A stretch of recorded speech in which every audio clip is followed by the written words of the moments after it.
अस्सलामुअलैकुम वरहमतुल्लाहि वबरकातुहू। उम्मीद है कि आप सब ठीक ठाक होंगे और खुशबाश होंगे और अपनी मंजिल मकसूद की तरफ गामज़न होंगे। आज हम बात करेंगे किस तरह के पेशे जो हैं वो स्वीडन में आप अगर उनका हुनर रखते हैं तो आप कामयाब हो सकते हैं। उससे आप जॉब भी ढूंढ सकते हैं और अपना बिज़नेस भी चला सकते हैं। बहुत से लोगों ने मुझे मैसेज किया कि भाई मुझे हेयर ड्रेसर का काम आता है, मुझे कुकिंग का काम आता है, मैं शेफ़ हूँ या मुझे इस चीज़ का तजर्बा है, क्या इस स्टूडेंट में काम आ सकते हैं। तो आज हम इसके बारे में मज़ीद जो तफसील से बात करेंगे। तो सबसे पहले ये कि आपको एक चीज़ याद रखने की ज़रूरत है कि बहुत से लोग आईटी के बारे में भी पूछते हैं और डिफरेंट किस्म के इसी से रिलेटेड सवाल करते हैं कि हमारे पास डिग्री है आईटी की, क्या हमें कोई इंटर्नशिप मिल जाएगी, क्या हमें कोई जॉब मिल जाएगी इससे। तो मैंने जितनी पहली वीडियोज़ में मैं बता चुका हूँ, ये याद रखिएगा कि सिर्फ डिग्री होने से आपको जॉब नहीं मिलेगी स्टूडेंट में, ठीक है। स्टूडेंट में डिग्री ना होने से जॉब मिल जाए अगर आपके पास कोई हुनर है, लेकिन सिर्फ डिग्री होने से जॉब नहीं मिलेगी। हाँ, अगर डिग्री है, हुनर भी है, तो आपकी सीवी जब आप किसी को देंगे तो आपको डेफिनेटली ज़्यादा अच्छे चांसेस हैं कि आपको देखा जाएगा कि हाँ इसके पास डिग्री भी है और हुनर भी है, तो वो आगे जल्दी जल्दी आप पहुँच जाएंगे, यानी कि आपको वो चूज़ कर लिया जाएगा। तो सबसे पहले बात करते हैं कि इंटर्नशिप्स के बारे में। तो फिर वही बात कि अगर कोई कहता है कि मेरे पास आईटी की डिग्री है या किसी किस्म की इस तरह की डिग्री है, मुझे इंटर्नशिप मिल जाएगी, तो वो इतनी आसानी से नहीं मिलेगी। हाँ, इंटर्नशिप जो बड़ी कंपनीज हैं वो डेफिनेटली ऑफ़र करती हैं, लेकिन उनका क्राइटेरिया ये होता है कि आप ज़बान सीख रहे हों या आपको ऑलरेडी थोड़ी बहुत आती हो, यानी कि आप पढ़ रहे हों और उसके साथ साथ आपको इंटर्नशिप चाहिए, ठीक है। तो उसमें वो उनको लोगों को प्रेफर करते हैं जिनको वो बाद में जो है वो सेटल कर सकते हैं, यानी कि बाद में प्रमोट कर सकते हैं। उसकी मिसाल इस तरह से है कि अगर मैं पढ़ रहा था तो मैंने 7 साल लैंग्वेज सीख ली और अब मैंने इंटर्नशिप में अप्लाई किया, तो जब मैं उनको अपनी सीवी सेंड करूँगा या जब बताऊँगा कि मैं इंटर्नशिप की अप्लाई करना चाह रहा हूँ, तो आपका इंटरव्यू लेंगे और इंटरव्यू में वही देखना चाहेंगे कि भाई अगर आपको भी रख लेते हैं तो वो क्या आप सिखा के काम, तो क्या आपको आगे लेके जा सकते हैं। और अगर आपको ज़ुबान नहीं आती तो ये हो सकता है, ये मुमकिन है कि फिर वो आपको ले मतलब आपको पीछे रख दें, दूसरे कैंडिडेट को आगे कर दें जिसको ज़ुबान आती है। तो इसलिए इसी तरह से मतलब आपको ये चीज़ ध्यान में रखने की ज़रूरत है कि ज़ुबान यहाँ बहुत ज़रूरी है। हाँ, इंटर्नशिप मिलती हैं, लेकिन बदकिस्मती से अभी के जो दुनिया के वर्ल्ड वाइड के हालात हैं उनमें उनमें ये और मुश्किल होता जा रहा है, क्योंकि अमूमन जो इंटर्नशिप्स और इस तरह की जो टैलेंट प्रोग्राम्स होते हैं वो तब शुरू होते हैं जब हालात वाक़ई अच्छे होते हैं। तो कंपनीज़ क्या होता है, बंदे अपने नए रिज़र्व करना शुरू कर देती हैं, क्योंकि अमूमन जो पुराने बंदे होते हैं वो जॉबें चेंज कर लेते हैं, जॉब छोड़ना चाहते हैं या दूसरी कंपनी में जाना चाहते हैं, तो वो बैकअप के लिए इंटर्नशिप्स या टैलेंट प्रोग्राम से लोगों को अपने कंपनी में रख लेते हैं, उनको ट्रेन करते हैं ताकि बाद में उनकी जगह पे उनको प्रमोट कर लिया जाए। लेकिन ये तब होता है जब हालात अच्छे हों, जब आपके पास एक्स्ट्रा एक्सपेंडिचर हो, बजट हो, ताकि आप लोगों को बैकअप के तौर पे रख सकें। हाँ, लेकिन बात फिर वही है कि परेशान होने की बात नहीं है। अगर आपके अच्छी स्किल है, ज़ुबान आपने सीख ली है कुछ, तो चांसेस इसके डेफिनेटली आपको मिल सकते हैं। ये तो होगी आईटी और इससे रिलेटेड जो है शोबे उनकी बात। बाकी बहुत से लोग ये बात करते हैं कि सीसीएन है कि मेरे पास डिप्लोमा ये है वो है, लेकिन बात फिर वही, अगर काम आता है तो डिप्लोमा है साथ में तो ज़्यादा उसकी चांसेस हो जाएंगे। लेकिन बदकिस्मती से जो है सॉफ्टवेयर इंडस्ट्री के अलावा हर तरह की आईटी फील्ड में भी ज़ुबान चाहिए और अच्छी ज़ुबान चाहिए। कुछ एक्सेप्शंस यहाँ वहाँ निकल आते हैं, वो आपके एक्सपीरियंस पर डिपेंड करता है। अगर आपको सिर्फ पाकिस्तान में किसी कंपनी की छोटी मोटी कंपनी का एक्सपीरियंस है तो वो शायद मुश्किल होगी जॉब मिलने की, लेकिन अगर किसी बड़ी कंपनी का जिस तरह हवावे है या उससे रिलेटेड अगर कोई कंपनी जिस तरह एरिक्सन है उस में मौजूद है, तो फिर आपको उसका चांस लग सकता है आपका उसमें जॉब के लिए या इंटर्नशिप वगैरह के लिए। अब हम बात करते हैं जो दूसरे पेशे हैं कि आपको अगर कोई और स्किल सेट है। जो स्वीडन है इसमें ज़्यादातर शोबों के लिए जो आपको डिप्लोमा सर्टिफिकेट चाहिए होता है, ठीक है। इवन हेयर ड्रेसर का भी यहाँ डिप्लोमा करवाया जाता है स्वीडन के अंदर, ताकि वो बंदा ट्रेनिंग लेके प्रॉपर जो है वो काम करे। लेकिन इसकी कोई सर्टन रिक्वायरमेंट्स नहीं है, क्योंकि ज़्यादातर जो शोबे हैं उसमें आपको basically rules and regulations follow करने होते हैं। मसलन अगर मैं प्लम्बिंग करना चाहता हूँ तो प्लम्बिंग जो है उसके लिए वगैरह डिप्लोमा है, कि यहाँ स्वीडन में प्लम्बिंग कैसे होती है, उसके रूल्स क्या हैं, उसकी क्या चीज़ें सारी वो फॉलो करनी पड़ती हैं। तो कुछ शोबों में तो ये मुमकिन ही नहीं है, जैसे कि कंस्ट्रक्शन का शोबा होगा, इसमें प्लम्बिंग, इलेक्ट्रीशियन और इस तरह के इतने शोबे हैं, ये आपको कोई बंदा काम नहीं देगा ट्रेनिंग के बगैर, या आपके पास अगर डिप्लोमा नहीं है। और वो सारी बात अब डिप्लोमा स्विडिश लैंग्वेज में होता है, तो सबसे पहले ज़बान आपको आनी चाहिए। लेकिन चंद शोबे हैं जैसे शेफ़ हो गया या हेयर ड्रेसर हो गया, इस तरह के जो आम शोबे हैं, जो पब्लिक के शोबे हैं, इनमें यह है कि आपको जॉब मिल सकती है, लेकिन इनमें तनख्वाहें इतनी ज़्यादा नहीं हैं, ठीक है। बात फिर वही है कि अगर आप वर्क परमिट की तरह के लिहाज से सोच रहे हैं कि आप यहाँ पे आके वर्क परमिट ले लेंगे और आगे सेटल हो जाएंगे तो ये इतने जो हेयर ड्रेसर हैं जितने भी यहाँ पे हैं वो इतने बड़े लेवल के नहीं हैं। मोस्टली वो आपको वर्क परमिट वगैरह नहीं प्रोवाइड कर सकते, वो आपको आवरली बेस काम दे सकते हैं या इवन सैलरी भी दे रहे होंगे, लेकिन वो वर्क परमिट लेवल की तरह का लेवल नहीं होता उनका। तो आप अपना बिज़नेस शुरू कर सकते हैं, लेकिन उसके भी अपने जो हैं वो प्रॉब्लम्स हैं। प्रॉब्लम इस तरह से है कि स्वीडन जो है, जैसे कि मैंने बताया कि यहाँ पे ज़्यादातर रूल्स एंड रेगुलेशंस फॉलो होते हैं हर चीज़ में। अगर आपने शॉप एक किराए पे लेनी है तो सबसे पहले वो आपसे पूछेंगे आपका बिज़नेस प्लान क्या है। और अगर आप कहते हैं कि यहाँ मैंने रेस्टोरेंट चलाना है तो रेस्टोरेंट चलाने के लिए वहाँ पे इक्विपमेंट चाहिए। फिर वो ये मतलब कुछ जगह जो है वो बिल्कुल उन्हें ममनू होती हैं कि भाई यहाँ पर रेस्टोरेंट नहीं बना सकते, यहाँ कोई आग लगाने वाला काम नहीं कर सकते।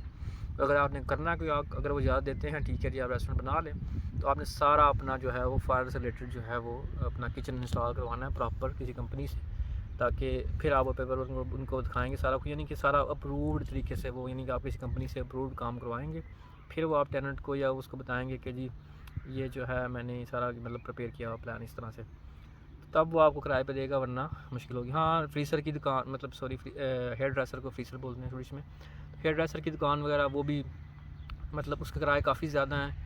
उसको पहले आपको बेसिक अच्छी खासी इन्वेस्टमेंट चाहिए, और अगर वो आपके पास है तब आप बेसिकली डिफरेंट किस्म की चेयर और चीज़ें करके अपना काम शुरू कर सकते हैं। लेकिन उसमें यह है कि उसमें कोई इतनी कोई वो रिस्ट्रिक्शन नहीं है कि जी आपके पास कोई डिप्लोमा होना चाहिए बाकायदा स्टूडेंट से जिसके मतलब जिसके बगैर आप काम नहीं कर सकते, वो आप डेफिनेटली काम कर सकते हैं। हाँ, कुछ चीज़ें होती हैं जैसे उसमें भी वॉश बेसिन आपने इंस्टॉल करवाना है, अगर शावर वगैरह करना है साथ में, इस तरह की चीज़ें हैं। तो उसके लिए आपको ज़रा पैसे इन्वेस्टमेंट करनी पड़ेगी, लेकिन इट्स क्वाइट पॉसिबल कि मतलब आप वो कर सकते हैं।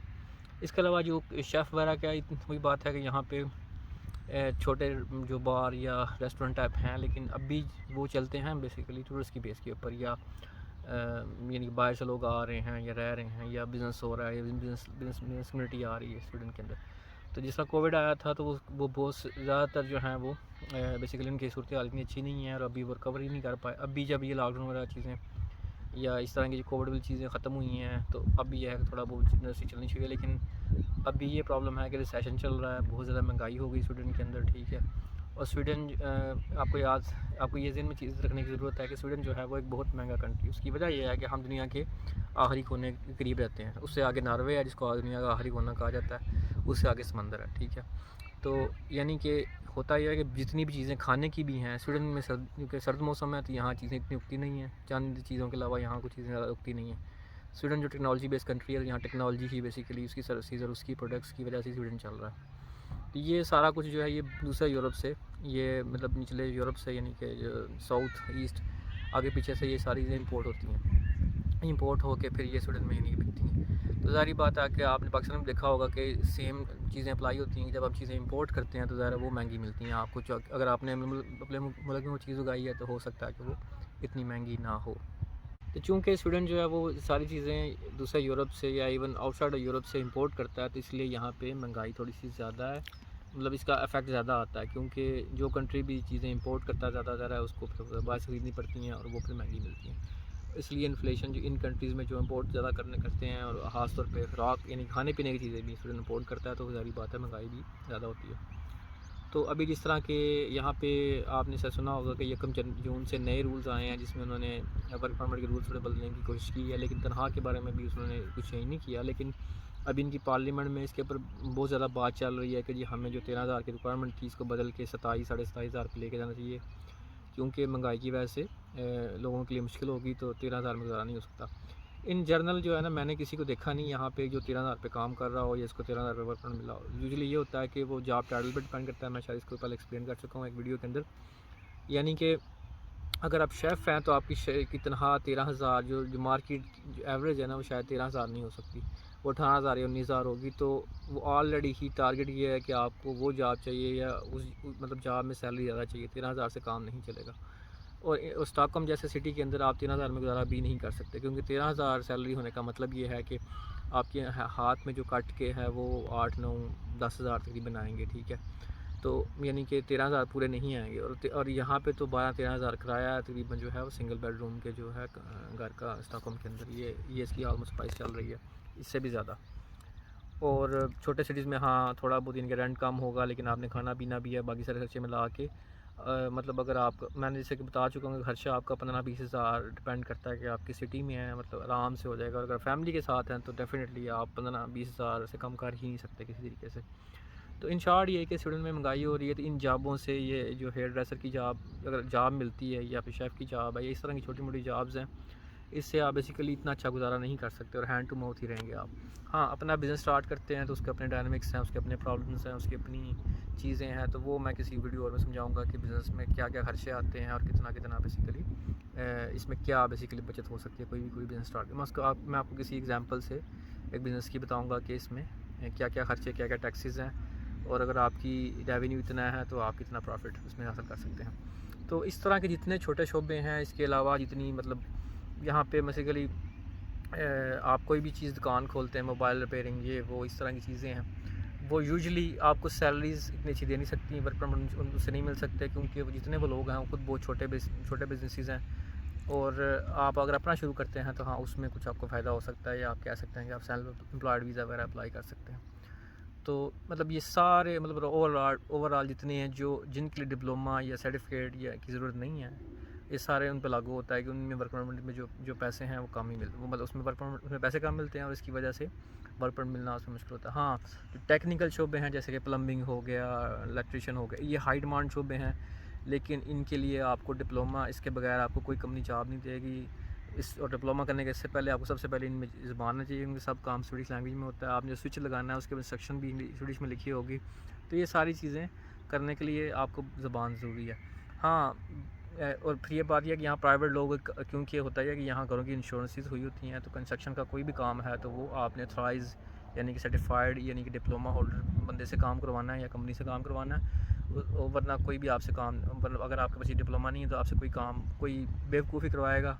क्योंकि होता ही है कि उनकी इंश्योरेंसेस हैं, तो जब कोई खुदा ना आग लग गई घर में, कोई प्रॉब्लम आ गया, किसी प्लम्बिंग का वाटर लीकेज हो गया, तो आप जब इंश्योरेंस को क्लेम करते हैं तो वो पूछती है कि भई आपने ये काम कहाँ से करवाया था, ये वो हमें कुछ बताएं, इसके बारे में हिस्ट्री बताएं इसकी। तो अगर आपने कहा जी ये मैंने ABC बंदे से कराया था, इसके पास कोई वो मतलब कोई ऑथराइज़ नहीं था, कोई डिप्लोमा कोई सर्टिफिकेशन नहीं थी इसके पास, तो वो कहेंगे भाई ये आपने खुद अपना काम ख़राब करवाया, अब इसको आप खुद पे करें सारे पैसे जो नुकसान हुआ, या आग लग गई या कुछ भी है। तो इस तरह से यानी कि ये बहुत ज़रूरी है कि जी मतलब कि आप जो काम करवा रहे हैं, मतलब अगर जो भी बंदा वहाँ समझदार है, जिसको स्टूडेंट सिस्टम का पता है, वो किसी भी अनऑथराइज्ड बंदे से काम नहीं करवाएगा। उसकी वजह यह है कि बाद में उसको प्रॉब्लम हो सकते हैं। तो ये सारी चीज़ें थी कि आपको मतलब ये समझने की ज़रूरत है कि यहाँ पे अगर आपने अच्छी सैलरी भी लेनी है टेक्निकल शोबे से भी, तो आपको उसकी यहाँ पर डिग्री और लैंग्वेज आपको आनी चाहिए। लैंग्वेज मैंने पहले बारह दफ़ा बता चुका हूँ कि ये मस्ट है, इसके बगैर आप स्टूडेंट में नहीं चल सकते। और आपके लिए चैलेंज ये है कि अगर आप स्टूडेंट आ रहे हैं तो आपने स्टडी भी मैनेज करनी है, आपने छोटे मोटे अपने खर्चे फंड्स भी मैनेज करने हैं। मैं आपको बता चुका हूँ कि आप फ़ीस वगैरह या सारे खर्चे तो नहीं पूरे कर सकते पार्ट टाइम से, इवन फुल टाइम जॉब से भी, लेकिन ये है कि चैलेंजेस बहुत सारे हैं और ज़बान भी सीखने की ज़रूरत पड़ेगी आपको, सारी बात है। और अगर वो नहीं सीखेंगे तो चांसेस बहुत ही कम होते जाएंगे, अनलेस कि आप सॉफ्टवेयर डेवलपमेंट या IT के इस तरह के शोबे में। इस इन चीज़ों पे मज़ीद मैं पार्ट 2 में बात करूँगा। आपके कोई सवाल है तो वीडियो के नीचे कमेंट करें और इसको शेयर करें, और इससे मतलब कोई भी प्लीज़ सवाल हो तो प्लीज़ इसको कमेंट में दीजिएगा। अगर वीडियो अच्छी लगे तो इसको लाइक कीजिएगा। शुक्रिया।